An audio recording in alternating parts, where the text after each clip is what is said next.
దేవి భాగవతం ప్రథమ స్కందం. సౌనకాది మహామునులు కలికాల దోషాలకు భయపడి బ్రహ్మదేవుని ఆజ్ఞ మేరకు నైమిసారణ్యంలో తలదాచుకున్నారు. నిరంతరం యజ్ఞయాగాది క్రతువులు విధి విధానంగా నిర్వహిస్తున్నారు. మధ్య మధ్య విరామ సమయాల్లో కాలక్షేపం కోసం పురాణ శ్రవణం చేస్తున్నారు. అష్టాదశ పురాణాలను రచించిన వ్యాస భగవానుడికి సాక్షాత్ శిష్యుడైన సూతుడు ఒక్కొక్కటిగా పురాణాలు వినిపిస్తున్నాడు. అందరూ శ్రద్ధాశక్తులతో వింటున్నారు. ఒక రోజున సైనికుడు మహానుభావ సూత మహర్షి, అష్టాదశ పురాణాలను సమగ్రంగా అధ్యయనం చేశావు. నువ్వు ధన్యుడివి. మీ గురువుగారి అనుగ్రహం వల్ల నీకు పురాణ లక్షణాలు, పురాణ రహస్యాలు అన్నీ పూర్తిగా అవగతమయ్యాయి.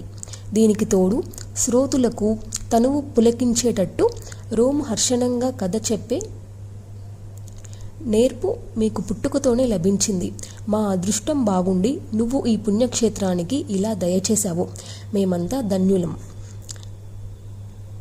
చెవులుండి పురాణాలు వినని వాళ్ళు నిజంగా విధివించతులు. షడ్రసోపేతమైన విందుల్లో నాలుగు సంతృప్తి చెందినట్టు నీ వంటి పండితుల వాకుతో చెవులకు పండుగ అవుతుంది. చెవులు లేని పాములు సైతం శబ్దానికి సంబరపడతాయి. అటువంటిది చెవులుండి పురాణాలు వినకపోతే అవి చెవులే కాదు. అందుచేత మేమంతా వినాలనే కోరికతో నీ చుట్టూ చేరాము. ఎవరైనా ఎలాగోలాగా కాలం గడపాలి కదా. వ్యసనాలతో మూర్ఖులు కాలక్షేపం చేస్తే శాస్త్ర చింతనలతో పండితులు కాలం గడుపుతుంటారు. శాస్త్రాలు కూడా చాలా విచిత్రంగా ఉంటాయి. వాటిలో జల్పం వితండవాదాలు అనేకం. అవి కొన్ని అందరికీ గర్వాలు కలిగిస్తాయి. వేదశాస్త్రం అయితే సాత్వికమే, కానీ మీమాంసాశాస్త్రం మాత్రం రాజసం. హేతువాదులతో నిండిన న్యాయశాస్త్రం పూర్తిగా తామసం. అలాగే పురాణాలు కూడా త్రిగుణాత్మకాలను విన్నాను. వాటిలో సర్వలక్షణ సమన్వితమైన దేవీ భాగవతం పంచవేదమని, పుణ్యప్రదమని, భక్తిముక్తిదాయకమని నీ మాటల వలనే తెలిసింది. ఆ పురాణాన్ని దయచేసి సవిస్తరంగా చెప్పు. నీ నోట వినాలని మాకందరికీ ఎంతో కుతూహలంగా ఉంది. ఇప్పటికీ చాలా పురాణాలు చెప్పావు, విన్నాం. అయినా మాకెవ్వరికీ తృప్తి తీరలేదు. అమరులు అమృతం సేవించారు, తృప్తి పొందారు. ఇంతటి ఏమిటంటే ఆ అమృతం గొప్ప. ఎంత సేవిస్తే మాత్రం ముక్తినిస్తుందా? అదే భాగవతామృతమైతే వెంటనే సంకటాలు తొలగిపోయి ముక్తి లభిస్తుంది. సుధాపానం కోసమని మేమంతా ఎన్నెన్నో యజ్ఞాలు చేశాం. అయినా శాంతి లేదు. యజ్ఞఫలం స్వర్గప్రాప్తి. కొంతకాలానికి ఆ స్వర్గం నుంచి పతనం కావడం, సంసార చక్రంలో పడటం, ఇలా నిరంతరం పరిభ్రమించడమే కదా. త్రిగుణాత్మకైన ఈ కాలచక్రంలో పడి తిరుగుతున్న మానవులకు మోక్షం లేదు. జ్ఞానం ఒక్కటే ముక్తి మార్గం. అందుచేత పరమ పావనము, అతి గుహ్యము, ముక్తిదాయకము, ముముక్షువులు అత్యంత ప్రియము అయిన దేవీ భాగవతాన్ని సవిస్తరంగా మాకు వివరించు. ఈ అభ్యర్థనకు సూతుడు ఎంతగానో సంతోషించాడు. సౌనకాది మహామునులారా, నేను ధన్యుణ్ణి. నా భాగ్యమే భాగ్యం. వేద సంహితమైన భాగవతం చెప్పమని మీరు అడిగారంటే నేను పవిత్రుణ్ణి అయ్యాను. తప్పకుండా చెబుతాను. సర్వవేదాలకు, సర్వశాస్త్రాలకు, సర్వ ఆగమనాలకు సారభాతమైన దేవీ భాగవతం అతి రహస్యం, అతి గుహ్యం అయిన మీ వంటి యోగ్యులు అడిగారు కనుక వివరంగా చెబుతాను. యోగులకు ముక్తిప్రదమై, బ్రహ్మాది దేవతలకు సేవ్యమై, మునీంద్రులకు జయమైన ఆ తల్లి పాదపద్మాల జంటకు నమస్కరించి ఇప్పుడే మొదలు పెడతాను. శ్రద్ధగా ఆలకించండి. ఇది పురాణోత్తమం, సర్వరసాయలం, భగవతి అనే పేరుతో ప్రసిద్ధం. శక్తి, విద్య, పర, సర్వజ్ఞ, భవబంధ విచ్ఛేదనిపుణ మొదలైన నామధేయాలతో స్తుతింపబడుతూ మహామునీంద్రులకు ధ్యానంలో మాత్రమే దర్శనమిచ్చే భగవతి ఈ పురాణంలో ప్రత్యక్షంగా కనిపిస్తుంది. సకల సిద్ధులు కలిగిస్తుంది. సదసత్వ రూపమైన ఈ అఖిల జగత్తును త్రిగుణాత్మకమైన స్వీయ శక్తితో తానే సృష్టించి, రక్షించి, కల్పాంతంలో ఉపసంహరించే, ఒంటరిగా వినోదించే ఆ విశ్వజననిని, ఆ లోకమాతను మరొకసారి మనసులో స్మరిస్తున్నాను. వేదవేత్తనైన పౌనికునులు బ్రహ్మదేవుడు సృష్టికర్త అని కదా చెబుతారు.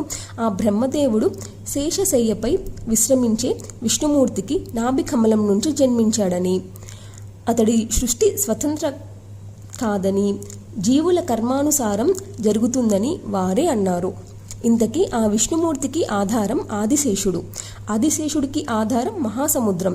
అది సలిలం, రసస్వరూపం. పాత్ర లేకుండా జలం నిలబడుతుందా ఎక్కడైనా? ఆ పాత్రయే, ఆ ఆధారమే జగజ్జనని, ఆ సర్వశక్తి స్వరూపిణి పాత పద్మాలను శరణవేడుతున్నాను. విష్ణుమూర్తి యోగి నిద్రలో ఉన్నప్పుడు నాభి కమలంలోని బ్రహ్మదేవుడు ఆ జగన్మాతను స్తుతించాడు. సగుణ రూపిణి, నిర్గుణ రూపిణి, మాయస్వరూపిణి, ముక్తిప్రదాయిని ఆ తల్లిని ధ్యానించి దేవీ భాగవతం సవిస్తరంగా చెబుతున్నాను. మునులారా వినండి. పురాణ ప్రపంచం. ఇది మహాపురాణం, ఉత్తమోత్తమం. మొత్తం 18,000 శ్లోకాలు, 12 స్కందాలు, 318 అధ్యాయాలు. ప్రథమ స్కందంలో 20, ద్వితీయ స్కందంలో 12, తృతీయ స్కందంలో 30, చతుర్థ స్కందంలో 25, పంచమ స్కందంలో 35, షష్ఠ స్కందంలో 31, సప్తమ స్కందంలో 40, అష్టమ స్కందంలో 24, నవమ స్కందంలో 50, దశమ స్కందంలో 13, ఏకాదశ స్కందంలో 24, ద్వాదశ స్కందంలో 14 అధ్యాయాలు ఉంటాయని ప్రణాళిక. అంతే, గ్రంథరామంలోనే తెలియజేయడం వ్యాస భగవానుడు. పురాణానికి 5 ప్రధాన లక్షణాలు ఉన్నాయి: సర్గం, ప్రతిసర్గం, వంశం, మన్వంతరాలు. వంశానుచరితం అనేవి పురాణంలోనే ఉన్నాయి. నిర్గుణ స్వరూపిణి అయిన ఆ లోకమాత జగసృష్టి కోసం 3 రూపాలు ధరించింది. సాత్విక శక్తి మహాలక్ష్మి రూపంగాను, రాజస శక్తి మహాసరస్వతి రూపంగాను, తామస శక్తి మహాకాళి రూపంగాను ఆవిర్భవించింది. కాబట్టి దీనిని సర్గము అంటారు. శాస్త్రవేత్తలు అటుపైన త్రిమూర్తులు ఉత్పత్తి జరిగింది. పాలన కోసం హరి, ఉత్పత్తి కోసం బ్రహ్మ, నాశనం కోసం రుద్రుడు. దీనిని ప్రతిసర్గము అంటారు. రాజులకు సంబంధించి సూర్య చంద్ర వంశాలను, రాక్షసులకు సంబంధించి హిరణ్యకశిపుని ప్రభృతుల వంశాలను వివరించడమే వంశం. స్వయంభువుడు మొదలుకొని ఆయా మునులను, వారి కాలాలను వర్ణించి చెప్పడమే మన్వంతరాలంటే. వారి వంశాలను, అనుక్రమాన్ని తెలియజేయడమే వంశానుచరితం. ఇలా పురాణాన్ని పంచలక్షణం యుక్తం. ఇవి కాక వ్యాస భగవానుడు 1,25,000 శ్లోకాలను భారతం రచించాడు. దాన్ని ఇతిహాసం అంటారు. అది పంచమ వేదం. ఇంతవరకు చెప్పి ఎందుకనో సూతుడు ఒక నిమిషం ఆగాడు.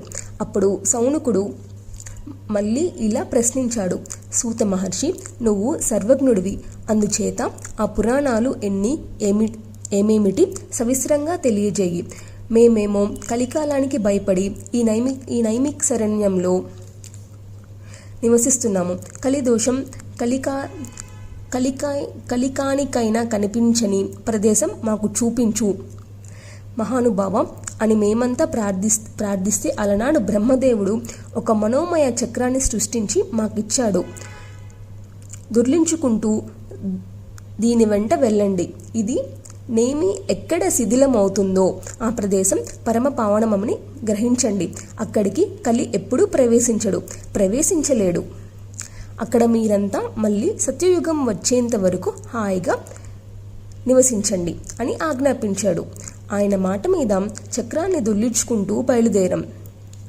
ఇక్కడికి వచ్చేసరికి దాని నేమి శీర్ణమయ్యింది. అందుకే ఇది నైమిష క్షేత్రం అయ్యింది. ఈ ప్రదేశం పరమ పావనం, కలికి ప్రవేశం లేదు. అందుకని దీని నివాసంగా చేసుకున్నాం.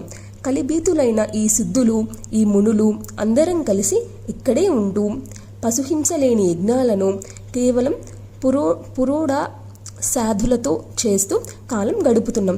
మళ్ళీ సత్యయుగం వచ్చేంత వరకు కాలక్షేపం చేయాలి కదా. అంతలోకి మా భాగ్యంగా నువ్వు ఇక్కడికి వచ్చావు. బ్రహ్మ సమితమైన ఆ పురాణాన్ని సవిస్తరంగా చెప్పు. మాకు వేరే మరొక పని ఏమీ లేదు. ఏకాగ్ర చిత్తంతో వింటాము. కథ మాత్రంగా చెప్పేస్తే మాకు తృప్తి కలగదు. ధర్మార్థ కామ మోక్షాలను చాలా అందంగా వివరించాడు కదా వ్యాసుడు. దేవీ భాగవతం అంటే అది సకల గుణగుణాలకు నిలయం. జగన్మాత నాట్యంలాగే అది చిత్ర విచిత్రం, సమస్త దోష వినాశకరం, అఖిల వాంఛప్రదాయకం. దయచేసి వివరంగా చెప్పు. సౌనకుడు మళ్ళీ ఇలా అభ్యర్థించేసరికి సూతుడు ఇంకా సంబరపడ్డాడు. ప్రవచనం కొనసాగించాడు. మహామునులారా, పురాణాలు ఎన్ని, అవి ఏవి అని కదా అడిగారు. వ్యాసుడు రచించిన మహాపురాణాలు 18. వాటి పేర్లు మొదటి అక్షరాలను గుచ్చితే గుర్తుపెట్టుకోవడం వీలుగా ఒక శ్లోకంలా ఉంటుంది. వీటిలో మత్స్య పురాణం మొదటిది, 14,000 శ్లోకాలు. రెండవది మార్కండేయం, 9,000 శ్లోకాలు. ఇవి మధ్వయం. భవిష్య పురాణం 14,500 శ్లోకాలు. భాగవతం 18,000 శ్లోకాలు. ఇవి బద్వయం. బ్రహ్మపురాణం 10,000 శ్లోకాలు. బ్రహ్మాండ పురాణం 12,100 శ్లోకాలు. బ్రహ్మ వైవర్త పురాణమేమో 18,000. ఇవి భరతరం. వామన పురాణం 10,000 శ్లోకాల గ్రంథం. వాయుపురాణం 24,600 శ్లోకాలు. విష్ణు పురాణంలో 23,000 శ్లోకాలుంటాయి. వీరాహ పురాణంలో 24,000 శ్లోకాల గ్రంథం. ఇవి వచుతుష్టయం. ఇంకా అగ్ని పురాణంలో 16,000, నారద పురాణంలో 25, పద్మపురాణంలో 55,000, లింగ పురాణంలో 11,000, గరుడ పురాణంలో 19,000, కూర్మ పురాణంలో 17,000, స్కంద పురాణంలో 81,000 శ్లోకాలు ఉంటాయి. ఇవే ఆ నా పా లిం గా కూస్కాలు. ఇవి 18 మహాపురాణాలు. వీటి పేర్లు కాకుండా వీటిలో ఉండే శ్లోకాలు సంఖ్య కూడా తెలియజేశాను. విన్నారు కదా. మరో 18 ఉప పురాణాలు ఉన్నాయి, అవి చెబుతాను, వినండి. సనత్కుహర, నరసింహ, నారదీయ, శివ, దౌర్వాస, కాపిల, మానవ, ఔసానస, వారుణ, కాళిక, శాంభ, నంది, సౌర, పారసర, ఆదిత్య, మహేశ్వర, భాగవత, వశిష్ఠ పురాణాలు ఉపపురాణాలు అంటారు. ఇవి వ్రాసి ఇంకా మహాభారతం రచించాడు వ్యాసుడు.